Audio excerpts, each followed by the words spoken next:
Convido agora para participar do painel Como Diminuir a Pegada de Carbono, a Experiência dos Modais. Eu convido o Leonardo Garrica, Head de Inovação Corporativa da Embraer. Convido o Carlos Rocha, diretor técnico da frota da Aliança Maersk. Convido o Ramon Alcaraz, presidente da JSL. O José Rafael, da Vibra Energia. E o Gustavo Tanuri, da Estvolt. Por favor, tomem assento.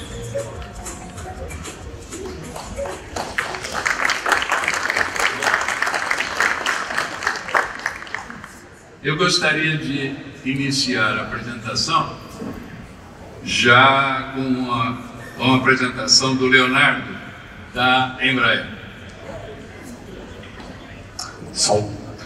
Bom dia a todos, prazer muito grande estar aqui com vocês nesse evento tão importante, presente e futuro da nossa sociedade, dos nossos filhos, né?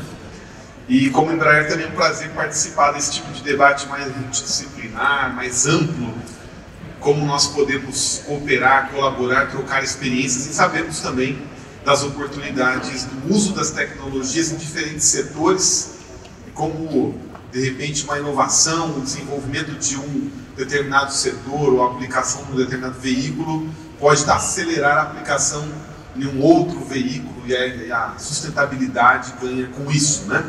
Bom, pessoal, eu sou líder de inovação corporativa na Embraer, então eu tenho uma visão mais ampla das frentes que a gente toca lá dentro. O que eu vou fazer aqui agora nos próximos minutos é falar um pouquinho como é que está a Embraer hoje, rapidinho, como que a gente organiza a inovação, e aí eu vou mergulhar no assunto de Zero Emission, né? A gente tem uma frente de zero emissão dentro da companhia e atualmente eu reporto ao vice-presidente de inovação da companhia, e a gente tem então o dever, né, a missão de articular dentro e fora da empresa para que a inovação, os novos produtos, serviços aconteçam de uma forma cada vez mais rápida, melhor para o nosso cliente, melhor para o planeta, tá bom?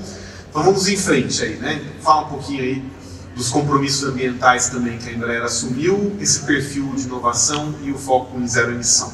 Então, pessoal, atualmente, a Embraer, né, multinacional brasileira, uma empresa muito globalizada pelo seu próprio negócio, né? Hoje a gente é a terceira maior empresa que manufatura aeronaves no planeta, né? A gente tem mais de 200 airlines aí como clientes em 75 países, são 18 mil funcionários no mundo, mais de 50 forças armadas, enfim, né, forças aí dos países, né, de defesa. Também a gente atua, além do setor comercial, executivo, defesa e segurança, também serviços e suporte, tudo isso tem que funcionar 24/7.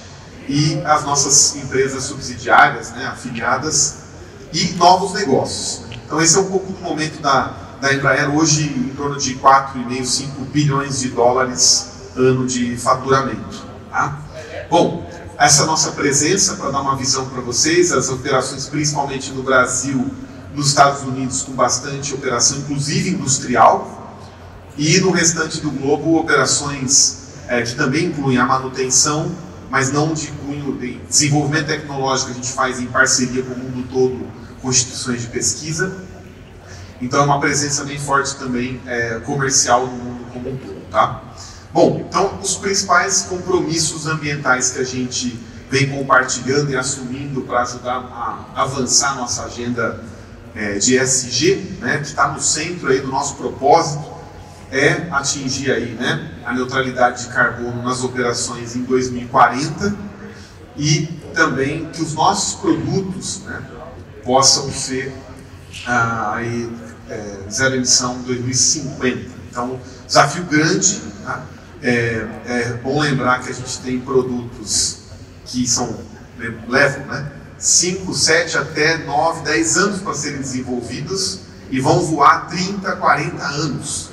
Então, quando você desenvolve, você precisa, né, trabalhar pelo máximo ali da tecnologia e também considerar trazer o futuro para o presente, já que você vai voar no futuro muito tempo. Então esse é um desafio gigante que o setor acho que ajuda também nessa conexão com demais setores buscar essas tecnologias. Aqui eu estou trazendo só um destaque aí, né? Eu vou falar um pouco disso ao longo também dos próximos minutos, mas a gente fala de novas aeronaves híbrido-elétricas, uso do hidrogênio também, já foi mencionado aqui, uso de aeronave 100% SAF, né? E aeronaves que vão combinar, né? No caso aí, o eVTOL vou falar mais no finalzinho. O eVTOL é o que o pessoal chama popularmente de carro voador. Não é um carro voador, mas tudo bem chamar assim, pode ser um codinome aí. Full electric, né? Essa capacidade de decolar, né? De forma vertical e voar em voo de cruzeiro, né? Na horizontal. Ele se desloca na horizontal, mas ele consegue facilmente, né? Pousar e decolar de forma vertical. Isso muda muito, muda muito. Você não vai depender de uma estrutura de aeroporto, espaço urbano, como é uma aeronave tradicional de asa fixa, né? Bom, então aqui, pessoal, já dando mais uma ênfase aí nos compromissos, a gente olha sempre para a questão dos escopos, né? O escopo 1, 2 e 3. Então a gente lembra que o escopo 1 está mais relacionado à operação, à existência da companhia, e o escopo 3 está ligado ao que ela gera em escala para o planeta, quando a gente fala do ciclo de vida do produto, né?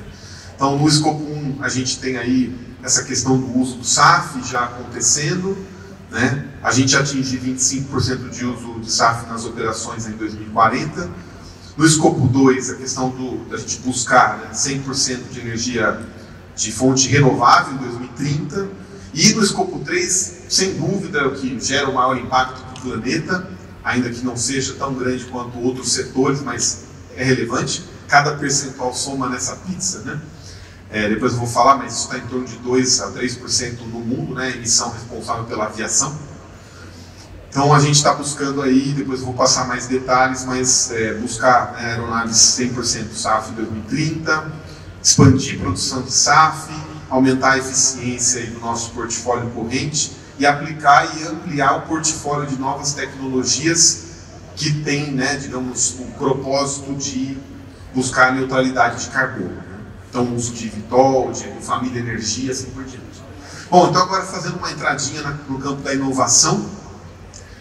Nós somos uma empresa que tem aí no seu DNA a inovação, porque produto de alta densidade tecnológica, nós desenvolvemos as aeronaves e fazemos a integração dos sistemas.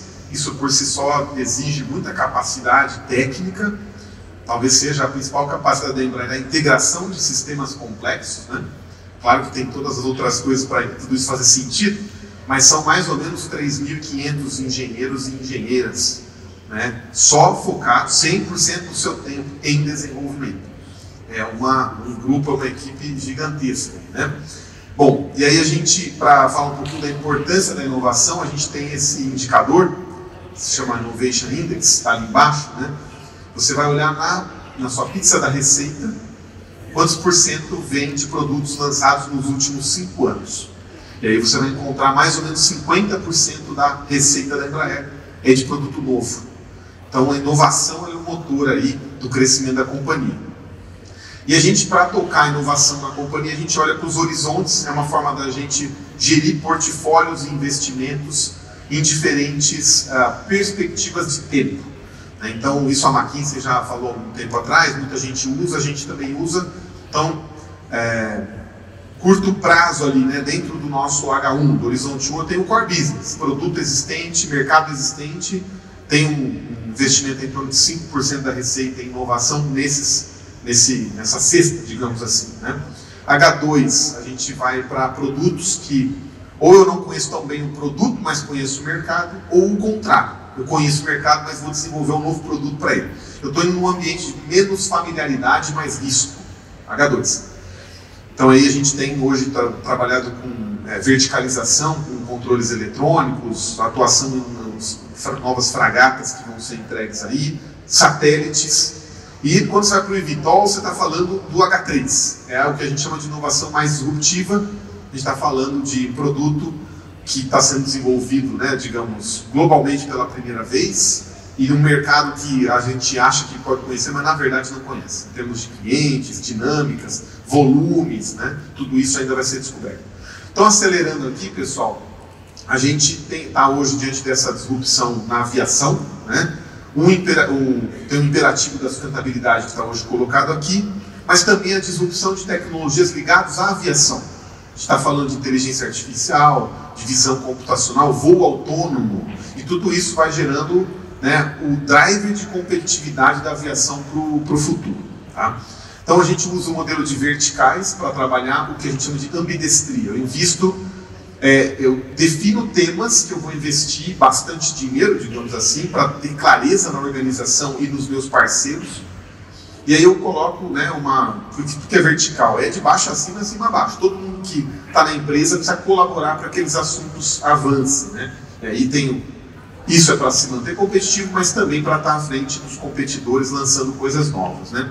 Como é que a gente faz isso? A gente olha o plano estratégico da companhia, 2030, 2040, olha as tendências dentro e fora do nosso setor e define essas prioridades de investimento. Esses são os temas hoje que nós estamos dedicando grande esforço. Zero emissão, o principal deles, voo autônomo, AI Data Science, aí, né, toda essa questão da inteligência artificial, indústria 4.0, Airframe Competitiveness, isso aqui é a própria estrutura, a plataforma da aeronave, é o que você enxerga mesmo, né? E aí tem os materiais que embarcam naquela plataforma, etc. Né? Cibersegurança e a experiência de passageiro. Tá? Então eu vou dar uma focada, gente, eu vou, por conta do tempo aqui, eu vou passar mais rápido os demais aqui, né? Então, voo autônomo, a gente está falando muito dessa parte de integração de sistemas e pilotos, né? O assistente de piloto, de tal modo que no futuro a gente possa ter talvez menos pilotos nas aeronaves, se nós comprovarmos que há mais segurança dedicada em função dos sistemas. Isso não é uma coisa para amanhã, mas é um trabalho que vai em frente. Inteligência artificial está ligada a isso também. A indústria, a gente fala de integração, automação, smart factory. Cibersegurança é fundamental para tudo que é feito embarcado, mas também na conexão com a nuvem. Não tem como a gente precisa confiar nesses sistemas, e também a experiência do nosso passageiro. Agora eu pego a reta final aqui, pessoal, para falar assim, 2 temas de investimento, ou verticais que eu estou chamando aqui, são especialmente relacionados à questão do zero emissão. A parte do airframe, sim, porque tudo que você faz na evolução de uma aeronave vai diminuir peso, portanto vai poluir menos, né? Ou vai ter uma eficiência maior. Então eu penso, né, no design otimizado, em asas que sejam mais flexíveis, em materiais de alta performance e sustentáveis, com um ciclo de vida sustentável, todo o movimento dessa revolução que a gente está vivendo, orientado à zero emissão. E o próprio movimento das emissões que eu já mencionei. Para a parte de airframe, a gente olha para novos materiais, então materiais que tenham um ciclo de vida favorável à zero emissão, novas arquiteturas de motores, velocidade, configurações novas de aeronave que sejam mais eficientes, e também aeronaves mais elétricas. Então a gente consegue ter mais eficiência falando aqui do elétrico. Então o contexto aqui do Zero Emission. Hoje a gente vê aí 2% aí das emissões desse setor. A gente está vendo aí a importância, né, de que o número de voos está atingindo aí os níveis pré-pandêmicos e logo vai ultrapassar. A gente tem uma questão grande aí do suporte aí, né, das políticas para destravar, para acelerar o desenvolvimento de tecnologia zero emissão. Isso a gente está vendo na aviação muito forte, na Europa uma decisão muito forte também. E os Estados Unidos tomou grandes decisões a respeito também. E por fim aí a questão da gente buscar, todos nós juntos, em 2050, uma aviação zero emissão. Bom, para terminar, pessoal, a gente acredita que não há aqui uma bala de prata que vai resolver, a gente precisa de uma combinação de tecnologias. Então, o SAF, a híbrido-elétrica, o hidrogênio e a aeropropulsão na integração com os materiais, isso tudo está sendo trabalhado ao mesmo tempo. Tem um ponto claro de que em algumas dessas linhas a gente consegue acelerar mais e ter mais incentivo, então a gente consegue investir mais.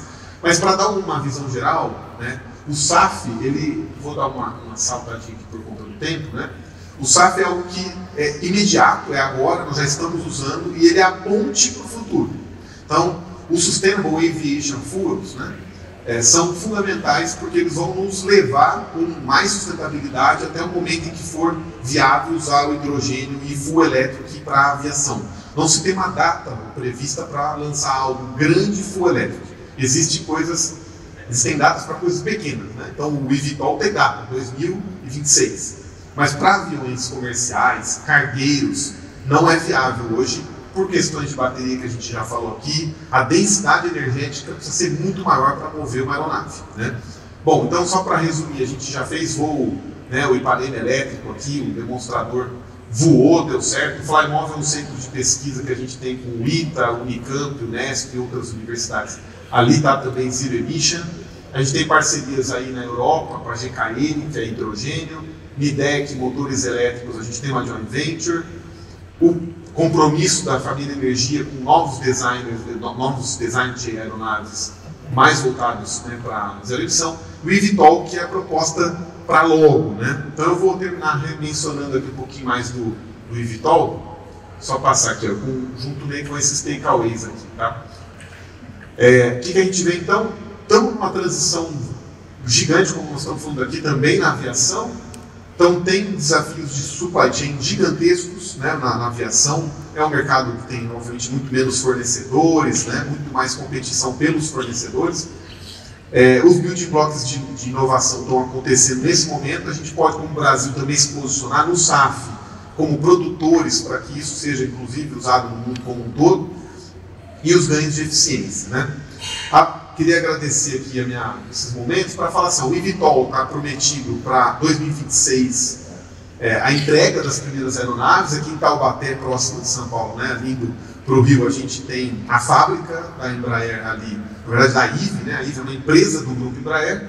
Ele vai ser full elétrico, então vai ter 90% a menos de ruído, né? Não vai emitir, né, o veículo não vai ter emissão, e ele vai ter um nível de segurança muito gigante, porque você vai ter uma série de, né, a dinâmica de propellers verticais, um pusher horizontal, então você tem mais motores, e o desafio aqui agora é realmente andar com tudo junto, desenvolver, certificar e entregar um ecossistema que funcione com o uso do eVTOL. Então assim, a gente está muito animado, a gente está buscando dar a nossa contribuição, e eu acho que essa troca aqui é muito rica. Obrigado, Fred, pelo convite. Muito obrigado, Leonardo.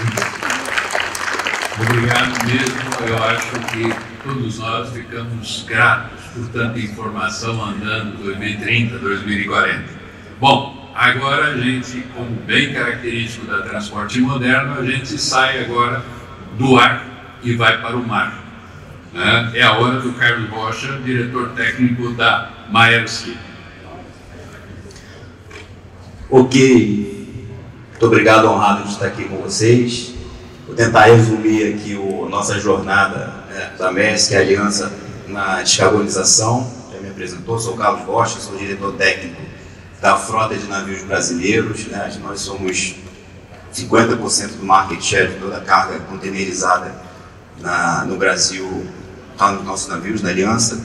E a Maersk, rapidamente, é um grande player, né, mundial, no shipping e na logística, mais de 100 mil funcionários no mundo inteiro, mais de 700 navios, quase 50 terminais distribuídos por todo o mundo, né?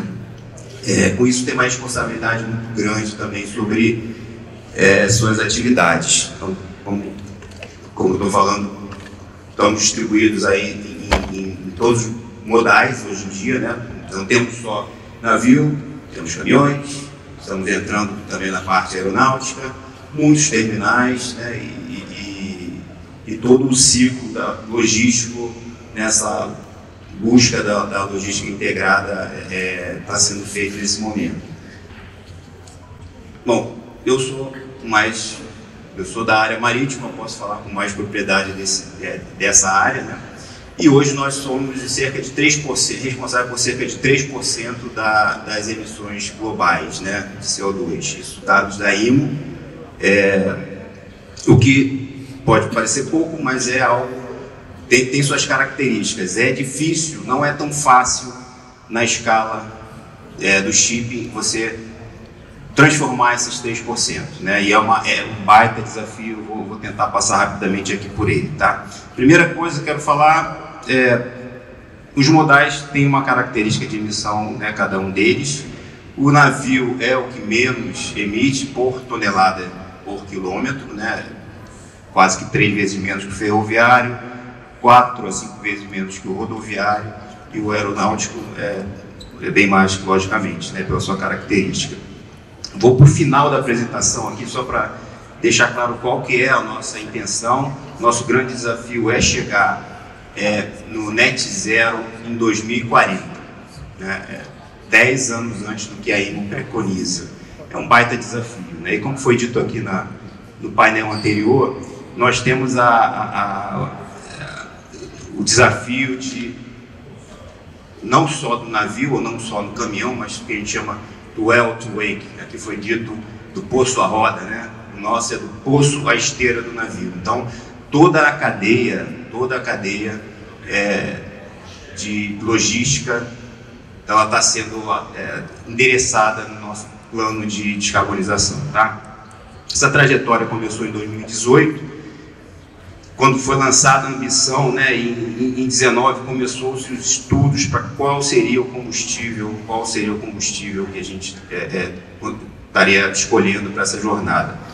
E lá pelos anos 2020 houve uma decisão de ir para o metanol, né? Então essa foi uma decisão importante, e mais à frente vou dizer qual o grande problema de se escolher um combustível que não está disponível, não estava disponível, né? Então é a questão do o ovo e a galinha, quem vem primeiro, né? Como que eu posso ter navios se eu não tenho combustível, e o produtor do combustível, como que eu vou produzir em larga escala se eu não tenho navios, né? Mais à frente a gente vai ver.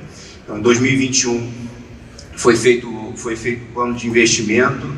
A Maersk definiu construir, na época, 13 navios, grandes navios, containeiros a metanol, e hoje nós estamos com a carteira de 25 navios. O primeiro, vocês vão ver mais adiante, já foi lançado, né?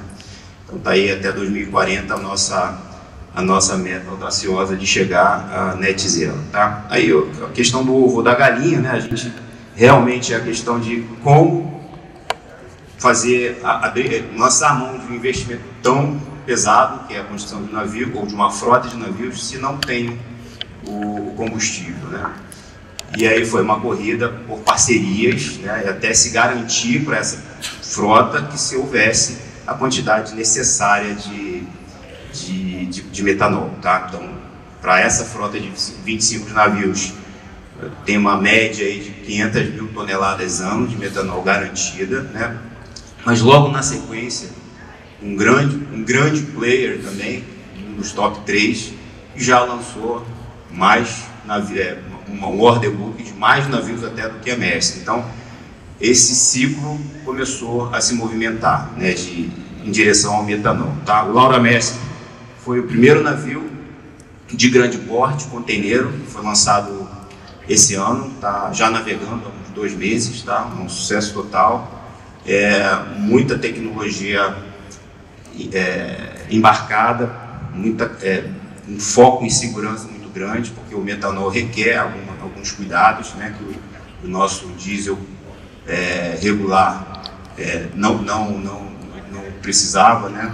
Então, toda uma questão de treinamento da tripulação, de sistema de alarme, sistema de segurança foi feito para que não minimizasse os riscos, né, com essa nova embarcação, né?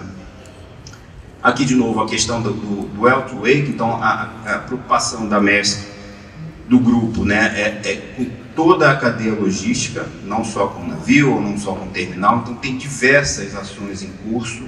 Eu sou muito da linha de frente, né? Eu sou do desenvolvimento, então estou na linha de frente de tudo isso, então acaba caindo no meu colo. Então tem diversos, mais adiante eu vou falar, tem diversos projetos em curso de modificações, de retrofit, né? Não só a questão do combustível em si, né? Mas todo um desenvolvimento de projetos que vão levar um aumento de eficiência energética e aí, logicamente, eficiência ambiental, tá? Então aqui, só sendo repetitivo, né? Em 2040 a gente pretende chegar ao nosso net zero. Eu trouxe aqui acho que nem a maioria aqui não, quase ninguém é do setor marítimo. A IMO trouxe essa resolução, né, através do MEPC 76, da redução de gases de efeito estufa, e esse é o que essa resolução é que está deixando todo mundo alvoroçado, porque é bastante desafiador, né? Só para vocês saberem, resumidamente, ela estabelece um padrão de redução de emissões gradativo de 2023, já está valendo, até 2030, e não é tão simples, né? Então, mais ou menos, para ser curto, né? É como se fosse aquele selo da geladeira, né? O selo de eficiência energética da geladeira. Você tem lá, você compra a geladeira, vem de A a E. Dificilmente aqui vai comprar uma geladeira E, né? Diferença de preço também não só por conta da consciência ambiental, mas por conta financeira também. Então a IMO lançou esse procedimento similar para os navios. Os navios, a partir de 2003, eles são graduados de A a E em termos de eficiência energética, tá? E o que isso quer dizer? Quer dizer que se o navio cair em D ou E, dois piores, ele tem um prazo para se ajustar. Se ele não faz isso, o armador tem um grande problema, porque ele começa não só a desvalorizar o frete daquele navio, como ter dificuldade de empregar aquele navio por conta de seguro, por conta dos clientes que não vão querer ter o nome associado ao navio né? Então, na verdade, parou de ser uma coisa só bacana, né? Ser ambientalmente ser verde, né? Deixou de ser, que por si só já é bem legal, mas agora, pelo menos para navegação, é uma lei, né? Então é uma regra que se torna lei, porque se você não cumpre, as autoridades das bandeiras fazem cumprir. Então seu navio pode ser detido, né? Em última instância seria um E e ele não se ajusta, ele não pode, em última instância, navegar, tá? Então isso requer e está movimentando de forma bastante acentuada no nosso meio, tá? Principalmente a questão dessa redução gradativa, que é algo que a gente tem buscado e que tem várias consequências, né? A primeira coisa é assim, existe uma transição, né? A gente precisa de uma transição. Hoje, eu diria que metade da frota não é nem C, metade da frota mundial não é nem C, né? Então, algo que está em discussão se eu começar a sucatear metade da frota, que deveria durar 25 anos, e aí você começa a sucatear um navio em 10, 15 anos, qual é a quantidade de carbono que eu jogo na atmosfera com isso, né? Então, essa é uma das questões que estão sendo discutidas. A fórmula para achar essa redução, ela tem gerado muita discussão também, que, por exemplo, um navio containeiro que leva um container reefer, que leva comida dentro, carne, frutas, ele é severamente penalizado por conta do consumo energético do container frigorificado. Mas, por outro lado, a comida é algo que você precisa levar. Daqui a pouco os armadores não vão querer levar comida, né? É uma solução que a Maersk, obviamente, não vai adotar. Então, esse tipo de discussão, navios petroleiros que ficam parados por muito tempo, o fato de não navegar penaliza. Então, na Bacia de Campos, por exemplo, temos navios que são navios cisternas, eles ficam parados. Eles recebem o combustível e transbordam para outro navio. Esses navios são severamente penalizados, mas é da atividade deles. Então, tem uma série de discussões que ainda está em curso, ainda estão em curso, mas, no fim das contas, a adequação vai acontecer, né?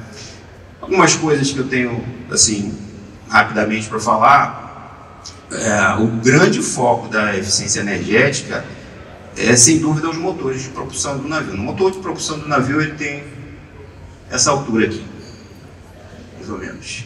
E o comprimento, acho que vai daquele ônibus até onde eu estou, né? Esse é o motor do navio. Ele consome 250 toneladas por dia, né, de combustível. Então, a ordem, eu ouvi o colega falar anteriormente, né, do etanol e do quanto o biodiesel está em desenvolvimento na parte automotiva.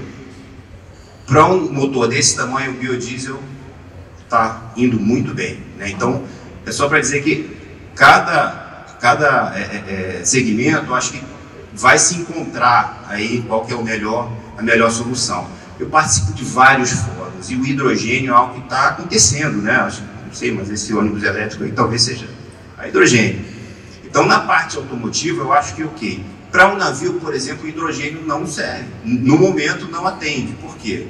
O hidrogênio tem baixíssima densidade energética. Então, eu preciso de tanques enormes dentro de um navio para poder tocar um motor do tamanho desse que eu falei para vocês aqui, né? Então, o hidrogênio não serve. E aí está aquela coisa da bala de prata. Pô, mas qual é o combustível? Estão se falando no amônia. O amônia é algo também que tem uma alta densidade comparado com esses outros não fósseis, né?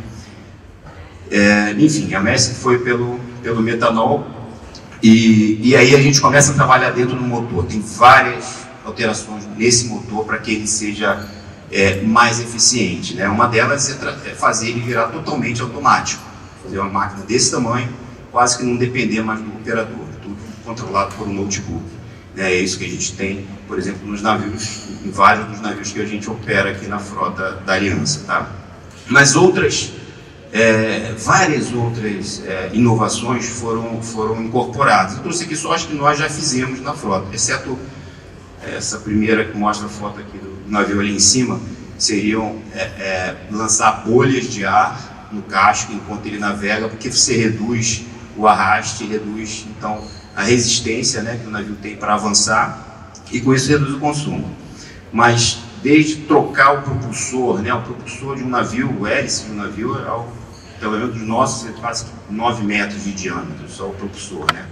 Então ali dá para ver, não sei se na foto dá para ver aqui mais ou menos esse não é um hélice tão grande, mas está aqui um mocinho aqui do lado.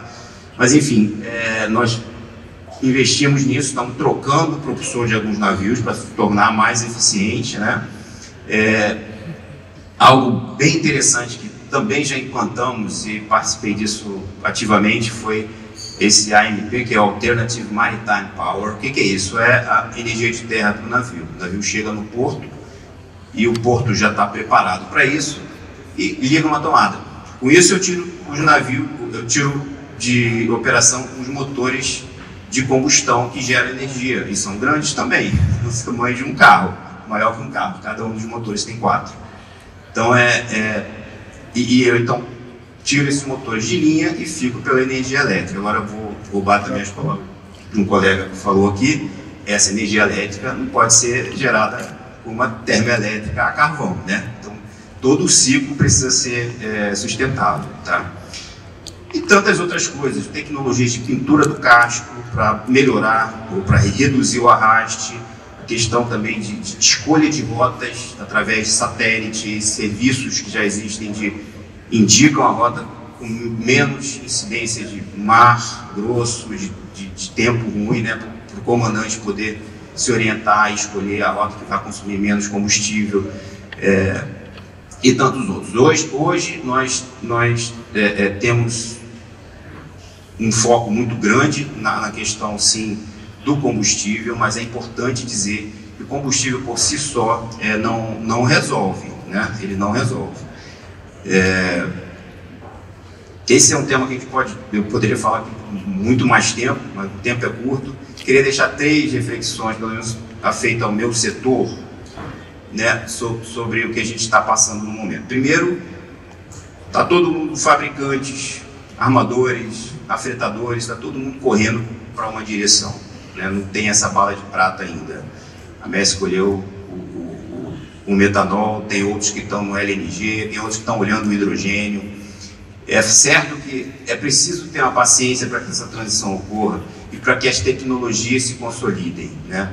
É importante dizer que os combustíveis alternativos, os combustíveis não fósseis, eles têm uma baixíssima densidade energética comparado ao combustível fóssil, o diesel, né? E ele custa igual ou mais, o dobro talvez. Então a gente tem nesse momento uma baixa eficiência energética, um baixo rendimento. Isso vai se equalizar. É óbvio que a escala vai aumentar, esses combustíveis vão ficar mais baratos, é essa a tendência. Mas a primeira reflexão como engenheiro que eu faço, a gente não pode descuidar da questão da inovação tecnológica, né? É tipo assim o que eu falo, né? O cara que tem colesterol alto, né? Então ele se cuida, ele corre, ele sabe que tem colesterol, ele quer prolongar a vida útil dele, então ele vai fazer o Cooper, ele come menos carne vermelha e tenta manter o peso, e de repente ele descobre que tem uma pílulazinha mágica que acaba com o colesterol dele. E aí ele começa a tomar essa pílula e o colesterol dele despenca. Então, pô, ele adora uma carne, ele começa a comer bastante carne, para de correr, para de se cuidar. E isso tem um preço, né? Tem um preço que seja colateral. Então, a bala de prata do combustível não fóssil, ela não pode ser utilizada como essa pílula, porque a gente precisa de eficiência energética também. Custa caro, hoje custa caro a síntese do hidrogênio, a síntese do metanol. Ainda que barateie, ainda vai custar caro, né? Então a gente precisa desenvolver novos motores. Nossos motores desse tamanho que eu falei ainda são ineficientes, são máquinas enormes e ineficientes, né? Não dá para colocar um motor elétrico num navio desse porte ainda, né? Não tem essa tecnologia ainda, diferente do carro. Então a gente precisa melhorar a parte tecnológica. A segunda coisa, e penúltima coisa que eu tenho para falar nós precisamos utilizar a multimodalidade, né? É um grande aliado da eficiência ambiental e energética. Então hoje, nossa matriz rodoviária, matriz de transporte está baseada no rodoviário, e não faz sentido um caminhão sair do Rio Grande do Sul cheio de arroz para levar para Manaus, né? Não faz o menor sentido, nem energético, nem ambiental. Enquanto um navio, que é o que a gente opera, leva equivalente a 5.000 caminhões de uma vez só, né, de arroz. E é óbvio, vai consumir mais, mas por unidade de peso de arroz por quilômetro é 4 vezes menos, né? Então, utilizar o caminhão nas pontas, o navio no longo curso, nas maiores pernadas, e o trem intermediário, essa multimodalidade é fundamental para otimizar o gasto de energia, né? Acho que são essas duas coisas importantes. E por último, não descuidar da tentativa de buscar cada vez mais tecnologias que auxiliem o aumento da eficiência energética, tá? Eu acho que são os principais pontos que eu queria trazer. Obrigado. Muito obrigado pela apresentação.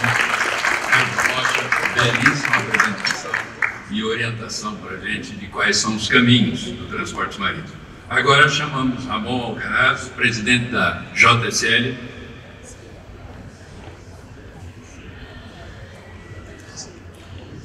Controle.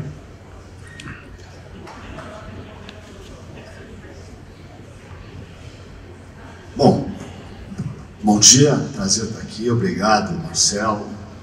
Obrigado, Fred.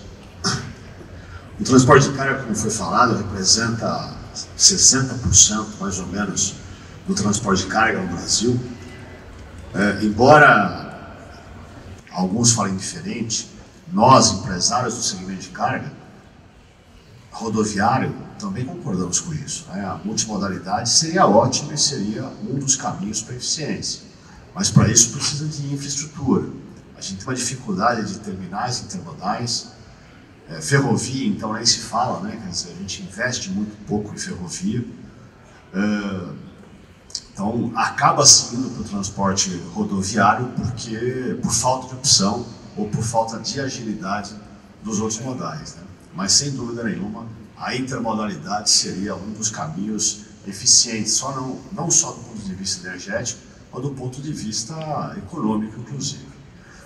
Bom, aqui vou falar bastante rápido, são 2 slides, se não me engano. A JSL é o maior operador logístico do Brasil e, evidentemente, somos bastante cobrados pelos nossos clientes, que são, na maioria, grandes empresas, pelos nossos players, né? E temos aí feito bastante coisa nessa área. A gente, como empresa de capital aberto, tem um comitê de sustentabilidade independente Esse comitê é formado, além de mim, de 2 diretores, por 2 conselheiros externos, a Tarsila, que é muito conhecida no meio de sustentabilidade, o Fernando Simões, que é filho do Fernando Simões, presidente da Holding, mas não por isso, ele teve uma trajetória ao longo de 10 anos na empresa, depois foi para o terceiro setor, etc. E quando voltou como conselheiro, associa uma visão de alguém ligado ao setor de sustentabilidade, mas ligado também, tem uma experiência no mundo empresarial, porque o que nós acreditamos é que a sustentabilidade, em todos os seus viés, né, não só ambiental, mas ambiental, social, governamental, ele só para em pé se de fato for sustentável do ponto de vista econômico, senão ele não é perene. A JSL escolheu 9 temas, 2 temas para focar, né, nos próximos anos, 2 temas no segmento ambiental, que eu vou falar um pouco mais, 4 temas no setor social e 2 temas na área governamental. A JSL é uma empresa de 30 mil funcionários diretos, mais 50 mil caminhoneiros autônomos que orbitam no nosso negócio, por isso que é tão importante a questão social, e não à toa dedicamos dos 9, 4 itens para esse pilar. Temos aí mais de 20 mil ativos operando diretamente, veículos próprios, mais 5, 6 mil veículos todo mês de caminhoneiros autônomos, e evidentemente somos pressionados para uma redução de emissão, como aqui foi amplamente já comentado. E o que a gente tem feito, né? Eu acho que a Fernanda da CNT falou, o pessoal do Fitpeças, da Anfávia, aqui também foi falado. Eu acho que não basta a gente buscar veículos com combustíveis alternativos. Isso, sem dúvida, é um caminho, como já foi amplamente comentado, seja o elétrico, seja o a gás, seja o hidrogênio elétrico, mas a gente tem um grande potencial de diminuir a emissão pela eficiência. O Brasil é um país muito ineficiente em termos logísticos. Só para vocês terem uma ideia, se estima que 30% de toda a frota nacional, ela roda de forma ociosa, seja pelos retornos vazios, seja pelo tempo que fica parado, e seja porque os veículos são com idade média muito antiga, quebram muito, e consequentemente você precisa ter mais veículos para suprir essas quebras. Vocês imaginam, no Brasil tem mais ou menos 2.300.000 caminhões. Se eu tirasse 30% desses caminhões, imagine o efeito que daria isso em termos de emissão. Uma outra ineficiência gigante. No Brasil existem tempos de carga e descarga absurdos. Nós mesmos temos clientes onde temos carretas frigorificadas, onde além do veículo você tem a câmara frigorífica movida a diesel, e às vezes fica parado no cliente 2, 3 dias gastando óleo diesel para manter aquela carga frigorífica emitindo. Isso é desnecessário. Então, essa ineficiência é um negócio que a gente tem que trabalhar fortemente para cortar. Vamos zerar os 30%, virar zero? Não. Mas se a gente reduzir de 30 para 20, já é um super ganho. A gente na JSL tem feito parte desse trabalho. Então, trabalhando com direção econômica, se eu motivo os meus motoristas a guiarem de uma forma mais econômica, com treinamento, motivados com um prêmio, além de eu ter uma economia no bolso, porque eu vou gastar menos combustível, eu vou emitir menos CO2. Rotas mais eficientes. Se eu fizer uma roteirização bem feita, ou se eu fizer uma rota casada ida e volta, eu vou produzir o mesmo volume com menos veículos. Isso é eficiência, isso é menos CO2 emitido. Frota sustentável, claro, também trabalhamos com veículos com combustíveis alternativos. Um deles, inclusive, está aqui, que é o movido a gás. Eu sou muito partidário desse caminho para a frota pesada por algumas questões. Em primeiro lugar, um veículo movido a gás, ele 70% da máquina, motor, etc., é igual à combustão. Então a transformação ela não é tão grande. Usaria aí grande parte das mesmas peças, usaria a rede de oficinas, etc. Então a mudança é menos traumática, número 1. Número 2, já tenho aí uma rede de abastecimento em função dos carros a gás, né, táxis, etc., bastante desenvolvida, diferente dos elétricos. A economia, a gente tem aí no próximo slide isso, eu vou passar para mostrar. Quando você pega um caminhão a gás, a economia em relação à emissão ela não é tão grande, né? Quer dizer, ela é considerável, mas não é como o elétrico. É por isso que muitas vezes o caminhão elétrico, o caminhão a gás é visto como uma solução não tão boa, né? A gente pega aí caminhões Volkswagen na ordem de 22%, 13%, General Motors, carro, 8% com motores câmbios. Agora, quando a gente imagina esse mesmo veículo com biometano, e o motor é o mesmo, não preciso fazer nenhuma mudança no veículo, qualquer veículo movido a GNV pode ser utilizado o biometano, e o biometano pode vir do lixo. Inclusive o grupo Simpar, da qual a JSL faz parte, tem um aterro no Rio de Janeiro, um dos maiores aterros, aonde já produz o biometano. Então, olha que coisa linda. A JSL transporta o lixo da cidade do Rio de Janeiro até o aterro, e esse caminhão ele é abastecido com o biometano gerado pelo lixo. Não tem coisa mais ecológica do que isso. Essa equação é mais limpa do que qualquer outra. Por exemplo, aprendi num fórum que eu fui há uns dias atrás, com um professor da USP, que a gente tem um grande potencial de gerar biometano pelo resíduo do etanol, que foi bastante falado aqui. Então, a gente fica tentando copiar soluções que estão sendo desenvolvidas na Europa, para um cenário da Europa, como o carro elétrico, o híbrido, e muitas vezes a gente esquece que tem uma matriz aqui no Brasil completamente diferente, que pode ser melhor aproveitada. Um veículo a gás hoje, como esse, por exemplo, que vocês estão vendo aí atrás, ele custa em média 1,7 em relação a um veículo a combustão, enquanto um veículo elétrico está 3 vezes um veículo a combustão. Isso foi um veículo leve, veículo pesado nem tem essa possibilidade ainda do veículo elétrico. Os que estão em teste custam 5 vezes um veículo a combustão.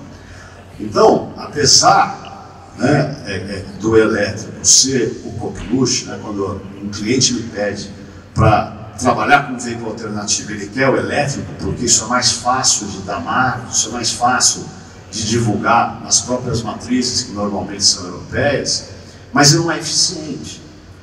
Desculpa, mas é para inglês ver. Então, a gente tem caminhos alternativos que eu acho que são mais rápidos e mais eficientes. Testamos, por exemplo, um ônibus elétrico. Claro que quando a gente fala em ônibus, principalmente no perímetro urbano, isso tem um pouco mais de viabilidade, mas ainda assim, um ônibus elétrico ele custa 3 vezes o valor de um ônibus a combustão. Então, acho que tem coisas mais inteligentes que a gente pode fazer, seja aí com a alternativa do veículo a gás, seja principalmente com a busca de eficiência, que vão gerar, além de economia no bolso, vão gerar economia de CO2.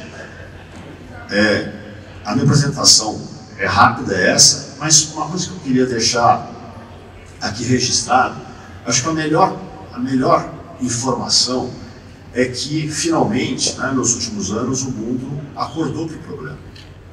Então, vocês vejam aqui todas as palestras que foram dadas, a gente tem metas aí para 2030, para 2040, cada um com as suas metas diante do seu cenário e da sua possibilidade, mas está o mundo inteiro pensando nisso. Eu acho que quando a gente começa a focar no problema, a solução começa a aparecer. Então, realmente eu acredito que a gente vai tracionar isso cada vez mais rápido. Já temos uma evolução, se a gente compara com os últimos 10 anos, mas eu acredito que os próximos 10 anos, eles realmente vão ser revolucionários, seja na transformação dos combustíveis alternativos, seja na busca de eficiência. Quer dizer, cada vez mais as empresas que não pensam nisso vão ser descartadas ou vão ser excluídas do mercado. Então, acho que essa realmente é a melhor notícia. Então, obrigado.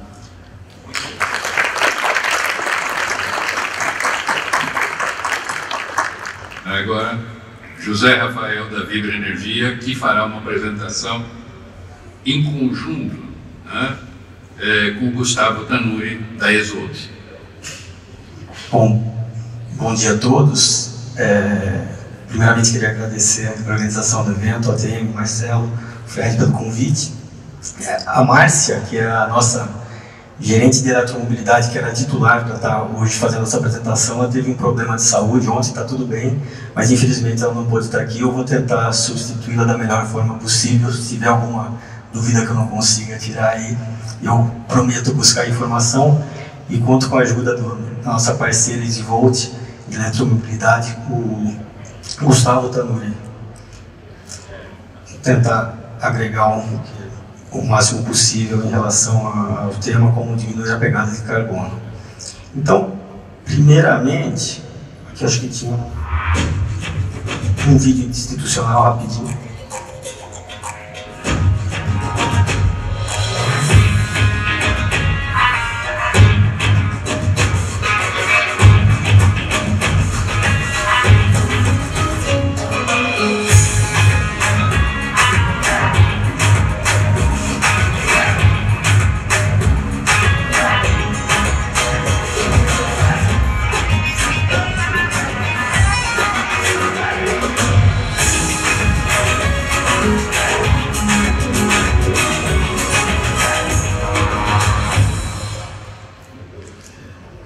Bom, vamos lá.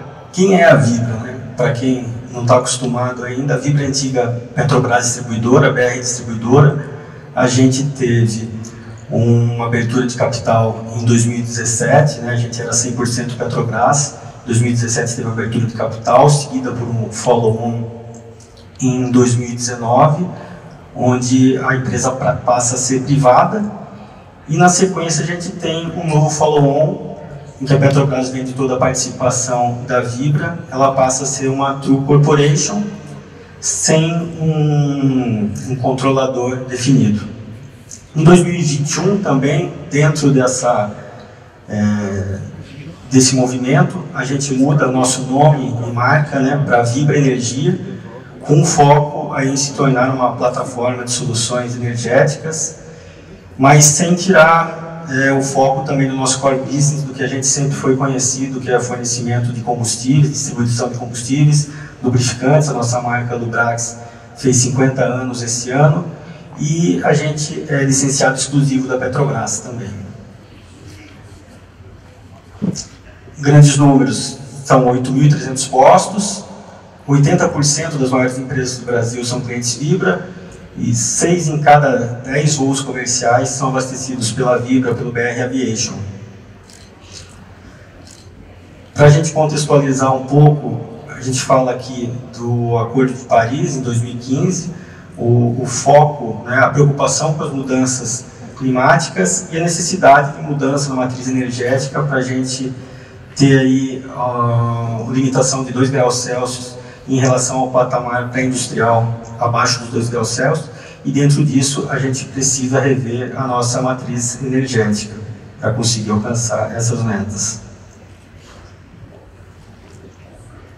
Então, no Brasil, a gente é muito influenciado pelo contexto local, né? A gente tem políticas específicas para eletricidade, gás, biocombustíveis, né? A Vibra está bem atenta nisso, a abertura de mercado do gás natural, o RenovaBio, com políticas de incentivo de biocombustíveis, condições específicas nacionais que a gente tem para fontes renováveis, como eólica, solar e biomassa, e a expansão do mercado livre de energia.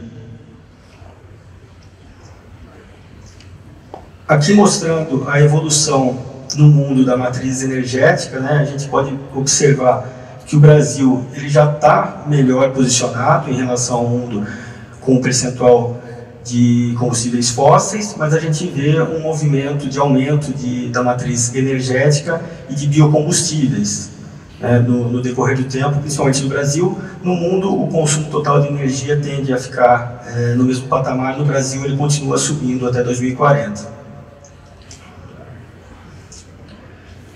Falando por segmento, né, aqui a gente falando de transporte, o transporte ele representa 25% do consumo de energia, e a gente tem um avanço, principalmente no segmento de transporte, dos biocombustíveis, né, da bioenergia, dentro dessa matriz energética do transporte. Na indústria, a eletricidade toma mais importância, mas também os renováveis, e no comercial, a eletricidade, né, passa a ter cada vez mais influência, maior participação. Então, a visão da Vibra em relação a esses impactos, né, na distribuição de combustíveis do Brasil, o que a gente enxerga, né? Só resumindo, então os derivados de petróleo eles tendem a perder uma participação na matriz energética, mas ainda continuam significativos, acima de 30% do consumo, né? Principalmente aqui, falando do transporte, que biocombustível, como eu falei, ele passa a ser em torno de 50% do consumo, desculpa, e os veículos elétricos também ganham relevância. A gente também está de olho no hidrogênio, porém, por enquanto, a gente vê como uma discussão mais embrionária. Então, o posicionamento da Vibra hoje é de fortalecimento do nosso portfólio atual, como eu comentei, que a gente já é bastante conhecido no mercado, distribuição de combustíveis, lubrificantes, etanol e derivados, venda e comercialização de energia elétrica, e a gente tem foco em novos vetores de crescimento, que é o gás natural, né? A nossa posição na geração distribuída e centralizada de energia, carregadores elétricos. Daí aqui são programas de relacionamento que já estão mais ligados à rede de postos, e outras apostas para o futuro, como eu comentei, do hidrogênio e novos tipos de biocombustíveis. Do Brax, eu já comentei, nossa marca de lubrificantes fez 50 anos esse ano.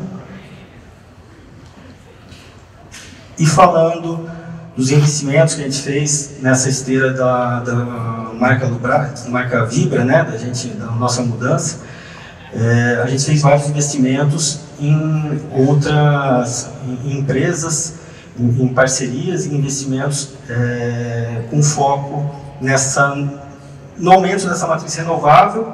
Então, uma delas é a Comerc, que é líder em gestão no mercado livre do Brasil, uma das maiores comercializadoras de energia, né, tem os números da Comerc aqui, também tem um portfólio completo de soluções de energia, que está dentro da nossa carteira. ZEG Biogás, que é a produção e comercialização de biometano, a gente já tem um aterro funcionando em Jambeiro desde julho desse ano, e para o ano que vem a gente tem outro em Aroeira, em Minas Gerais, que deve iniciar, está em implantação, deve iniciar no ano que vem. Evolua, joint venture entre Vibra e Copersucar, é a maior comercializadora de etanol do Brasil. EasyVolt, que está aqui com a gente, vai poder falar mais no detalhe, mas é líder em soluções de eletromobilidade para veículos elétricos. Então, de produtos, né, biocombustíveis, a gente tem a participação, liderança com a Evolua, biogás, falei da ZEG, e a gente falou bastante aqui, o pessoal falou bastante em HVO, SAF, então a gente tem hoje, a gente faz a importação do HVO, então a gente tem disponibilidade de fornecimento do HVO, tanto puro como em misturas do óleo diesel, como a gente tem também o diesel R5, que é um diesel produzido por coprocessamento pela Petrobras, onde entra 5% de óleo vegetal nessa produção, então ele tem 5% de conteúdo renovável, a gente também tem disponibilidade desse produto. E a gente tem um contrato exclusivo de aquisição de produção, da produção da BBF no Norte, que deve começar em 2026, tanto para o HVO quanto para o SAF. Outras ações, a gasolina pode o carbono neutro, que é a primeira que compensa 100% das emissões. A mudança de modal que foi comentado, a gente teve a transição de transporte de biodiesel do modal rodoviário para a cabotagem, a gente teve uma redução de 9.860 toneladas de CO2 equivalente. Temos Vibra São Paulo, nossa casa de shows aqui em São Paulo, que é 100% energia renovável, e Vibra Open Air, que foi evento com neutralização de emissões. e utilização do Vibra diesel renovável nos geradores. Bom, vamos falar um pouco de eletromobilidade. Qual que é o posicionamento hoje da Vibra em relação à eletromobilidade? A gente quer ser a principal rede de recarga elétrica no país, tanto para clientes B2B quanto B2C, nos nossos postos. Criar o maior corredor elétrico rodoviário, com quase 9.000 km de extensão, e posicionar a Vibra como uma oferta integrada de mobilidade. Isso aqui vem de encontro com a nossa estratégia, né, de investimentos. Como eu comentei, a gente tem a Comerc como parceira de comercialização de energia, de infraestrutura de subestação, e temos a EasyVolt, que agora eu vou pedir a ajuda do CEO da EasyVolt aqui, o Gustavo, que é líder nacionalmente em infraestrutura, gestão de carregadores para veículos elétricos. Obrigado, Rafa. Bom dia, gente. Parabéns a todos pelas palestras de vocês. Muito feliz de estar aqui. Obrigado, Marcelo, e obrigado principalmente a vocês todos que estão aqui dando atenção. Eu sei que é cansativo, mas a nossa 10 minutinhos para finalizar. Difícil falar depois de todos vocês, mas realmente já ouvimos muitas coisas aqui. A gente vê que realmente todos os modais estão buscando eficiência energética, e a gente tem os SAFs, a gente tem gás, realmente, a gente tem o hidrogênio, tem diversas soluções aqui para reduzir as emissões no transporte, mas a gente vê que hoje a eletromobilidade é o que está mais em voga mesmo. Então é um tema legal de falar. A gente fundou a EasyVolt, somos um dos fundadores desde 2019, então se ver a estrada que a gente já tem aqui, e recebemos o aporte da Vibra quando a gente já liderava todo o mercado de recarga no Brasil, 2021, então a gente ficou muito feliz de hoje fazer parte do portfólio de soluções da Vibra Energia.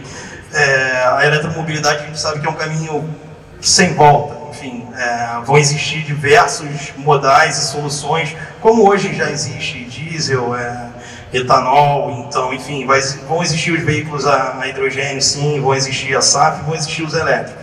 Hoje, os números nossos aqui na EasyVolt, a gente está em 15 estados já do Brasil, mais de 800 carregadores eletropostos, que a gente chama, mais de 22 mil recargas por mês, mais de 7 mil usuários no nosso aplicativo, hubs de recarga, frotas, enfim, um corredor elétrico grande. Aparecem números pequenos, mas realmente hoje a gente tem no mercado nacional cerca de 50 mil veículos que carregam entre os elétricos e os híbridos plug-in. Então, numa frota de milhões de veículos no Brasil, a gente tem cerca de 50, totalizando carros de passeio, vans, caminhões, enfim, são muito poucos ainda, mas a gente vê que estão numa trajetória de crescimento muito grande. A EasyVolt, nós operamos como se fosse uma rede similar realmente à da Vibra, dos postos BR. Então, o que a gente faz, a gente não produz carregador, não vende carregador, a gente compra dos fabricantes mais tradicionais, a gente realmente compra e vende energia, como seria feito com os combustíveis. Eu acho que é esse o caminho futuramente da eletromobilidade, ser redes de eletropostos. Tem uma mudança de paradigma, realmente os postos, os veículos demoram hoje ainda cerca de 3 horas para carregar em carregadores convencionais, então eles são carregados nos momentos onde o veículo está parado. Pode ser na sua residência de noite, você vai carregar o carro como se fosse o seu próprio celular. Chegou em casa, plugou, no dia seguinte você vai ter uma autonomia 100%. Na realidade, nem é necessário carregar um carro elétrico todo dia. Carros com autonomia de 400 km, você acaba carregando ele uma vez por semana. Isso, carros de passeio, carros de frota já são outro cenário. Viagens, a gente ainda vê que é ainda um desafio no Brasil, o tamanho continental que a gente tem. Eletrificar esses corredores é complexo, mas já existem carregadores ultra rápidos nas estradas, onde você carrega seu carro com cerca de 40 minutos, aquele tempo de tomar um cafezinho e seguir. Aqui, dentro da eletromobilidade, existem alguns serviços, né? É algo muito novo para todos, para o mercado, para quem usa o carro, até para quem presta o serviço, mas tem alguns conceitos que são internacionais. O CPO, que na realidade é um operador da rede de recarga. Existem os donos dos eletropostos e aqueles que operam. A gente faz sempre comparação com posto de gasolina. Então existe aquela empresa que vai ser a dona do ativo, dona do posto, e outra que que opera aquilo. Hoje os postos elétricos são autônomos, logicamente, mas tem sempre alguém para dar manutenção, operação, enfim, ter uma central de monitoramento, um saque para receber, fazer o gerenciamento daquilo tudo. Então esse é conhecido como CPO, que é o operador. Existe o EMSP, que seria o Electromobility Service Provider, que é basicamente o provedor de serviço. Hoje, para você encontrar um eletroposto, não é como um posto de gasolina que você vai passar e ver aquela bandeira gigante, mas você usa já o meio digital, através dos aplicativos, você busca geralmente aonde está o eletroposto, vê a disponibilidade dele, cadastra seu cartão de crédito para fazer o pagamento diretamente pelo aplicativo, e essas empresas, chamadas EMSP, são realmente esses aplicativos, onde você vai achar. Então, hoje o cliente tem muito valor, né, o ativo muito grande no meio digital, o cliente ele já é um ativo, então você ter os clientes cadastrados com cartão na sua base, você ter o aplicativo com a maior quantidade de eletropostos ali para o cliente poder achar, aquilo é um grande ativo. E essas são as 3 modalidades onde a gente atua. A gente realmente, com a entrada da Vibra, né, no nosso capital, a gente hoje consegue atuar ainda como provedor de serviço através da Comerc e da Vibra. Então a gente consegue entregar para as empresas hoje a solução completa, entregar uma energia renovável, atuar com uma tecnologia como o CPO, o mantenedor. A gente vê o cenário ali internacional, Europa, América do Norte, Ásia e outros países já tem uma regulação que obriga as empresas a fazer essa transição, buscarem novos meios com menos emissões, e realmente ainda existe, como você falou, da bala de prata, não tem, todos os modais, cada um busca um meio diferente, mas eu acredito muito que nos carros de passeio ele seja driveado mesmo para os carros elétricos. Por quê? Hoje a gente tem essas regras mais restritivas na Europa. A partir de 2030, praticamente a maioria dos países já não vai mais poder vender carros a combustão na Europa, 2030. E hoje os veículos eles têm uma plataforma integrada, ou seja, uma plataforma feita para um carro serve para diversos modelos. E a gente tem hoje uma realidade que o carro da prancheta até a rua, ou seja, aquela fase de projeto do veículo, demora praticamente 5 a 7 anos. Então hoje as montadoras internacionais, poucas estão lançando carros 100% a combustão. Já estão indo para carros elétricos. A gente ouviu que os aviões, por exemplo, são projetados para durarem 30 anos voando. Os carros eles são projetados para ter uma vida útil ali de 15 anos, enfim. E hoje a gente já vê alguns mitos que existiam quanto a descarte de baterias, o que seria feito com as baterias, enfim. Hoje a gente vê a bateria dos veículos tem 8 anos de garantia dos fabricantes. Isso são 8 anos não para a bateria deixar de funcionar. A garantia é que ao longo de 8 anos de uso de carga e recarga, ela não vai perder nem 20% da sua autonomia. Então a gente vê hoje um celular que a gente usa, depois de 2 anos o celular, a bateria dele já não responde mais, né? Então é outro tipo de bateria dos carros. Isso vai durar 8 anos, a bateria do seu celular dura 2 anos, depois dura poucas horas, o carro já não, 8 anos. É uma bateria muito durável. E chegando no final daquela vida útil, ou seja, para o veículo, onde vai ter essa redução, ela pode ter a sua chamada segunda vida, ou segundo uso.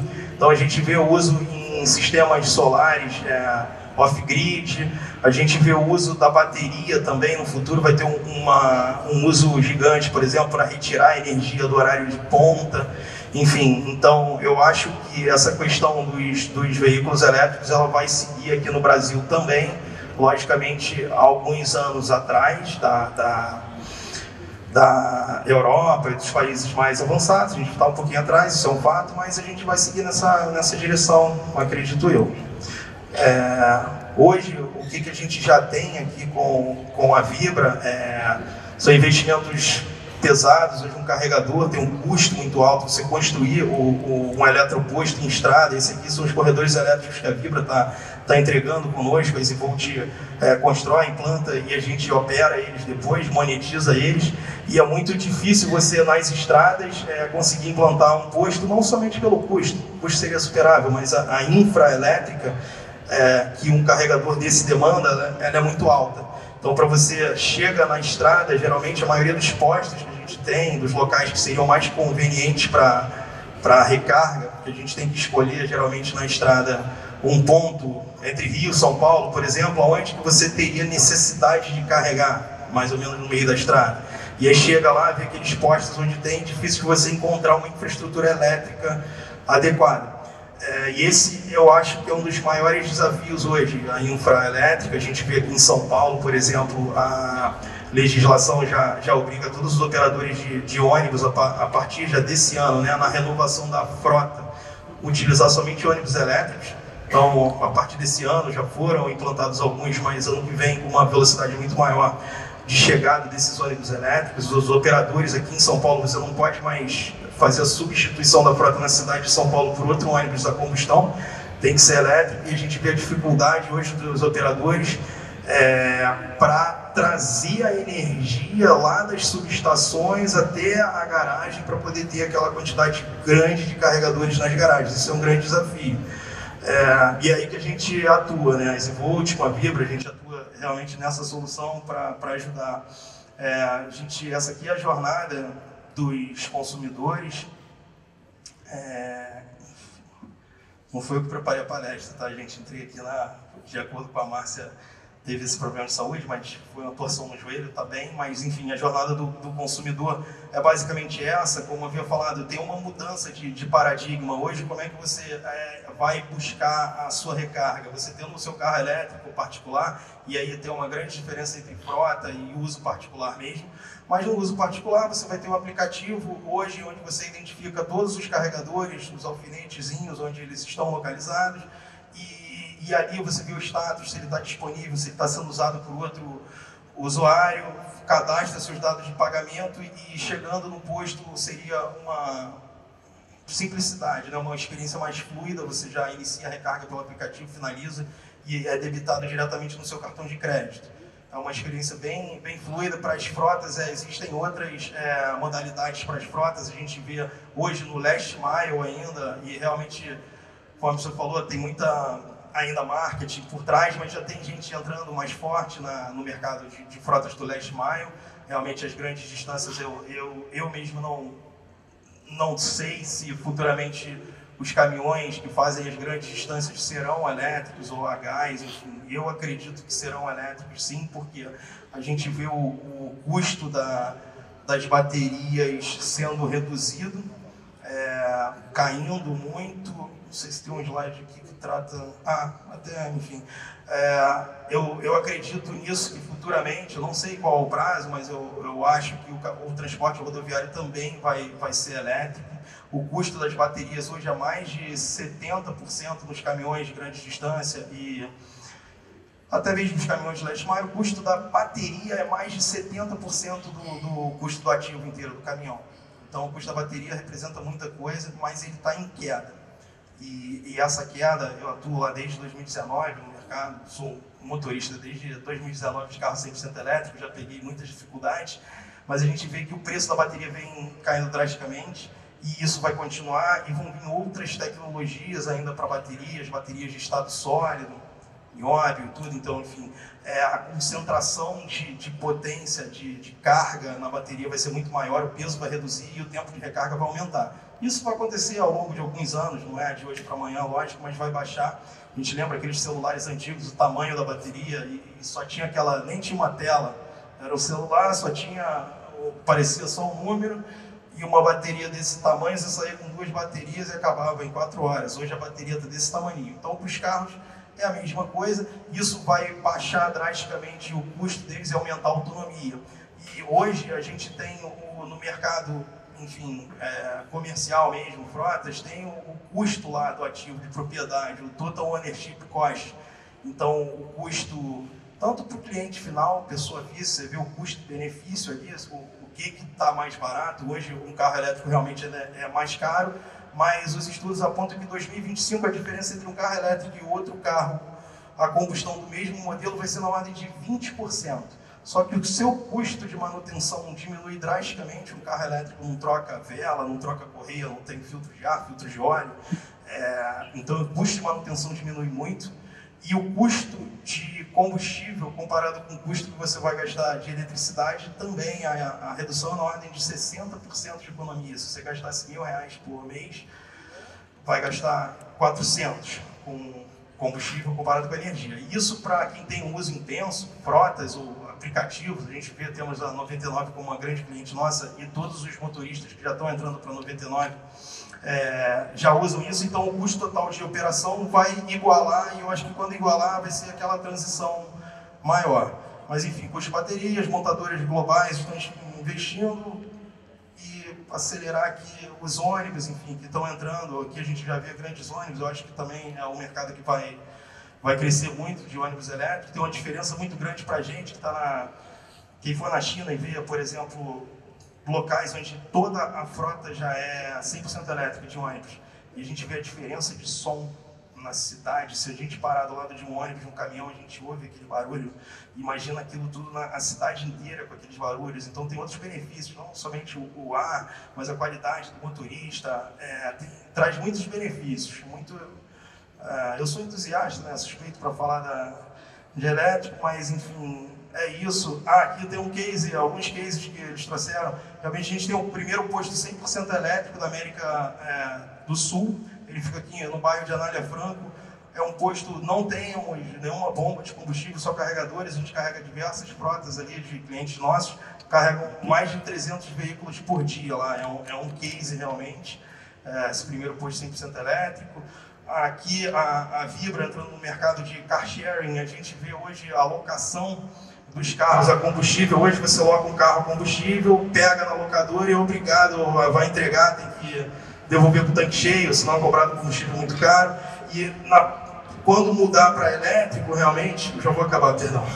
Quando mudar para o elétrico, você devolve o carro com ele sem bateria, e quando ele está parado esperando o próximo cliente, você carrega lá. Então a gente, hoje, se você, que é o nosso cliente para vender o combustível, seria o cliente final, na locação no futuro dos carros elétricos, os car sharings, o cliente deixa de ser o cliente final e passa a ser a empresa de car sharing. E é para lá que a gente está atuando, é uma integração digital também. Temos hoje já, com a Vibra, tem soluções, primeiro caminhão para recarga de aviões, 100% elétrico, novo em Manaus, e também caminhão que leva um tanque. Olha uma solução um case bem legal, um caminhão que leva uma carreta que leva um tanque de combustível já é elétrica, pontos de recarga nossos, e é isso. O recado da Vibra, seu exemplo, apoiar os clientes entregando a melhor solução, a molécula de combustível elétrico que os clientes desejarem. Então, isso da Vibra também foi uma transição, o Rafa falou, se tornar uma true company hoje, ela está no mercado, 100% privada, e tem entendido que essa transição acontece, não focar somente, a gente sabe que os combustíveis fósseis vão ficar aqui no mercado por muitos e muitos anos, os carros elétricos vão conviver com os carros híbridos e os carros a combustão durante muitos anos, mas não poderiam negligenciar e deixar de entrar no mercado da eletromobilidade. Mas obrigado, gente, desculpa ter ficado aqui no final, tentei ser rápido. Muito obrigado. Obrigado. Obrigado. Agora a gente vai para algumas poucas perguntas, a gente não tem tanto tempo assim, e a gente começa na mesma ordem, pelo ar. Ou seja, a gente começa com a Embraer, com o Leonardo. Leonardo, uma coisa que você falou mais rapidamente, que provavelmente a plateia tem muita curiosidade, eu também, é sobre o VTOL, o tal que as pessoas chamam de carro aéreo, né? Então, esse VTOL, primeira coisa, vocês imaginam começar a entrega a partir de 2026? Vocês têm alguma ideia de quantas unidades, qual vai ser a demanda disso ano? Som.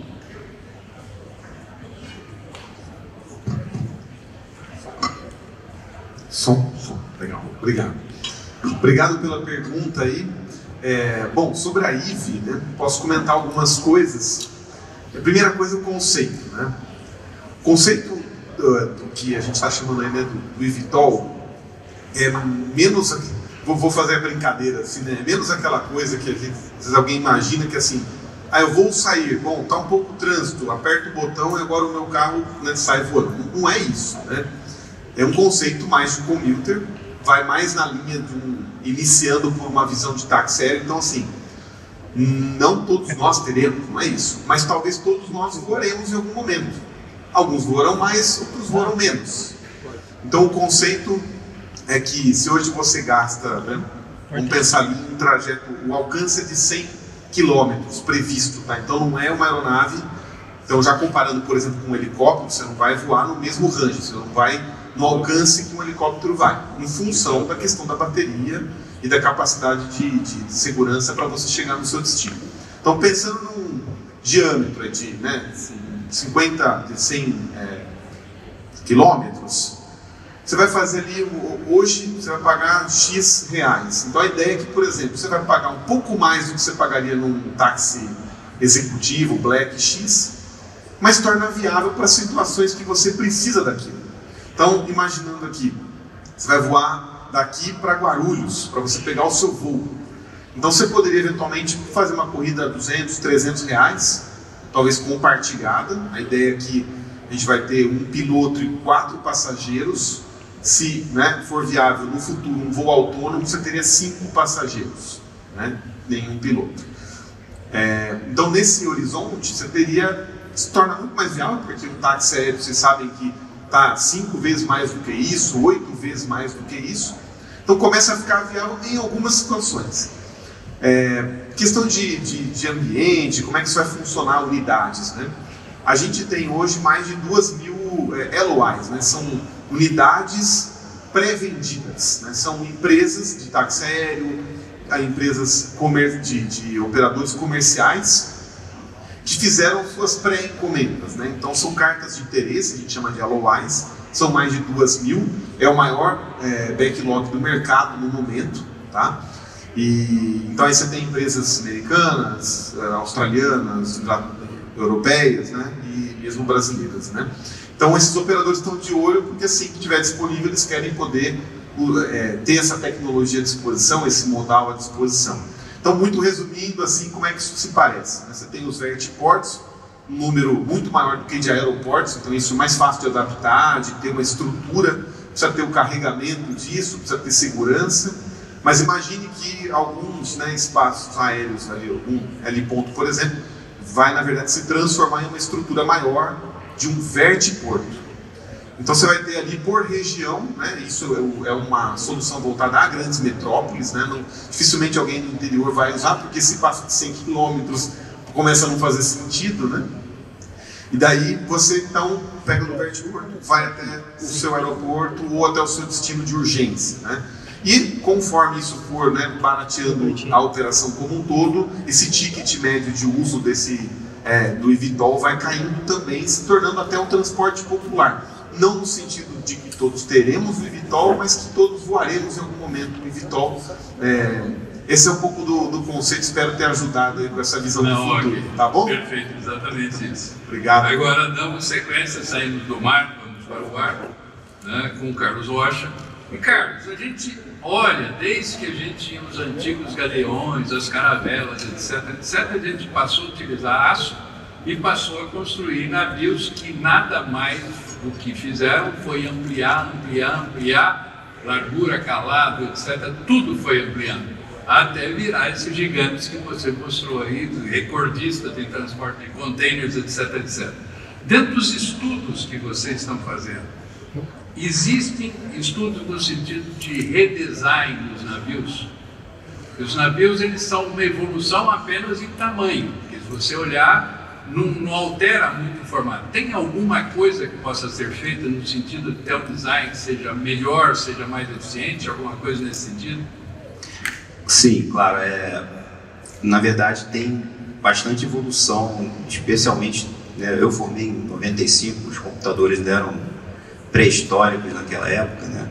Com a evolução do design computacional, isso aí ganhou um avanço enorme, o design do casco do navio, né? Então você consegue Antigamente, para testar o casco de um navio, você tinha que produzir um navio em escala, colocar no tanque de prova e testar os coeficientes de arraste. E a gente está muito parecido aí, porque tanto o avião quanto o navio, eles só mudam o fluido, né? O fluido A, o fluido...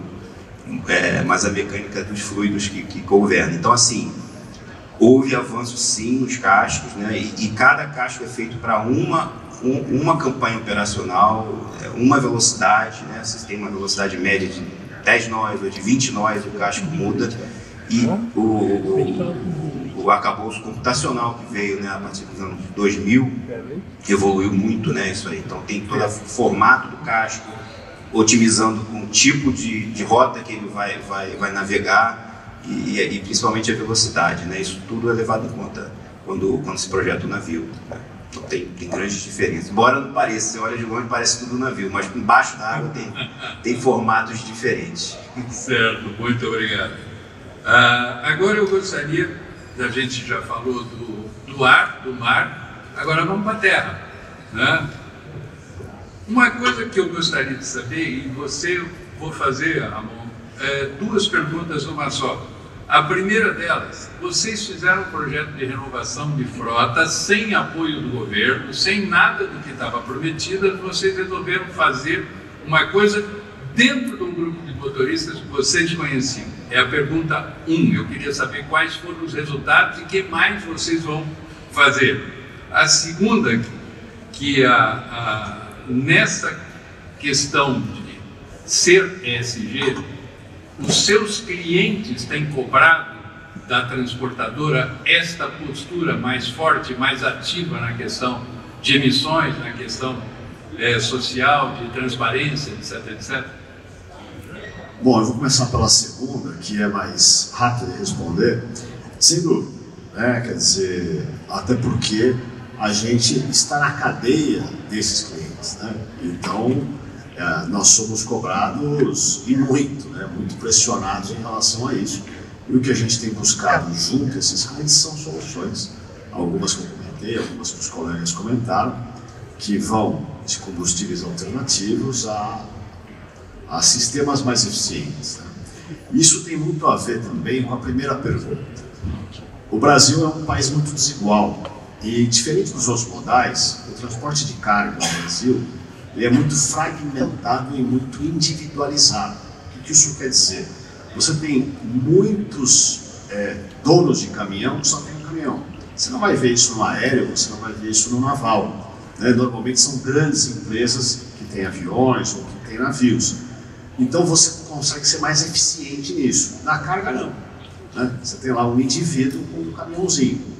E no Brasil a idade média, ela além de muito alta, ela é muito desigual. A gente tem uma idade média de 18 anos no Brasil, mas também não quer dizer nada. Porque os caminhoneiros autônomos, que são 2/3 da frota de caminhões no Brasil, têm uma idade média de 23 anos. Eu estou falando de idade média, isso significa que tem gente com 40 anos, com 50 anos, o seu caminhão rodando aí nas estradas. E a idade média das empresas, da frota própria, é aproximadamente de 11 anos. Então a gente já tem aí um delta gigante.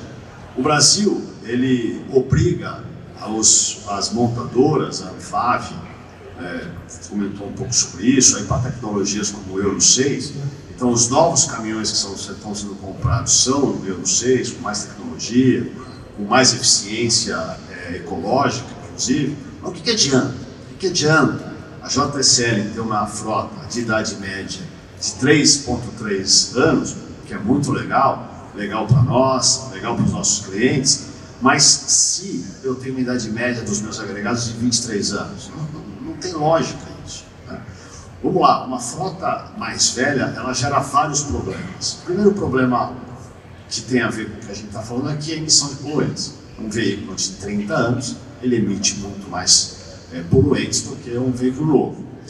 2, é um veículo muito mais ineficiente, porque é um veículo que tem uma velocidade média, por exemplo, menor. Se eu tenho uma velocidade média menor, eu preciso de mais veículos para produzir ou para transportar o mesmo volume, mais emissão de CO2. Uma frota mais velha quebra mais. Se ela quebra mais, ela é mais ineficiente. E aí poderia dar outros vários exemplos aqui. Então, não tem lógica a gente conviver com isso, né? O governo deveria lançar campanhas para que esses caminhoneiros com a frota mais velha tivessem incentivos a renovar. Por exemplo, o governo lançou, no ano passado, uma campanha de troque o seu caminhão por um caminhão mais novo e você teria lá um crédito na compra desse caminhão. Veja se faz sentido isso. Como é que um caminhoneiro vai pegar um caminhão com 25 anos, com 30 anos, e vai trocar por um caminhão zero? Isso é impossível. Ninguém vai conseguir dar um pulo desse tamanho. O incentivo deveria ser diferente. Olha, pega o seu caminhão de 25 anos e troque por um caminhão 10 anos mais novo e você vai ter aqui um bônus, vai ter um juros subsidiado. Para provar essa tese, nós, do Grupo Cipar, onde está a Vamos, Locação de Caminhões, a Movida, a JCL, pegamos alguns caminhoneiros com caminhões com mais de 40 anos, compramos esse caminhão e destruímos esse caminhão, essa é a ideia, e ele teria a opção de pegar o dinheiro e fazer o que ele quiser, não era nem obrigado a comprar o caminhão, ou ele poderia comprar um caminhão usado da Vamos, que é a nossa empresa de locação. Para provar a tese que isso é possível, que isso faz sentido, né? Então, a nossa ideia é motivar, isso foi feita uma campanha com o governo, para que isso vire não só uma experiência do nosso grupo, mas que vire uma corrente do bem, pensando do ponto de vista ecológico, pensando do ponto de vista econômico e pensando do ponto de vista social, inclusive. Porque esse motorista, esse caminhoneiro autônomo, com um caminhão de 40 anos, aquilo não é vida, né? Então, eu acho que faz todo sentido com o tema ESG. Uma pergunta agora para o José Rafael, da Vibra Energia. É uma pergunta diferente, bem diferente pelo seguinte: vocês têm orgulho ou vocês sentem preocupação por vocês serem assim um diamante dentro da constelação e ter tanta gente querendo fazer negócio com vocês? Estou falando o seguinte: vira o governo federal dizendo: eu gostaria de trazer de volta a Vibra para dentro da Petrobras. Aí você vê estudos de governo dando um jeito de trazer de novo o que foi a Petrobras Distribuidora para novamente. Aí vocês falam que não. Aí de repente aparece a Eneva fazendo uma proposta para se ligar a vocês, vão fazer uma companhia só.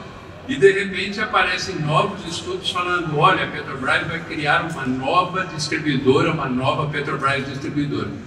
O que é? Como é que vocês se sentem sendo tão paquerados assim? Todo mundo acha que vocês são a bola da vez.